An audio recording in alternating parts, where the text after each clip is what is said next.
शरम् अपहाय रघुत्वहमन्यमहं न कथञ्चन कञ्चन जातु भजे विना वेङ्कटेशं ननादो ननादः सदा वेङ्कटेशं स्मरामि स्मरामि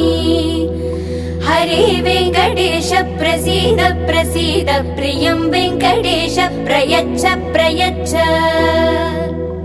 अहं दूरदस्ते पदाम्भोजयुग्म प्रणामेच्छयागत्य सेवां करोमि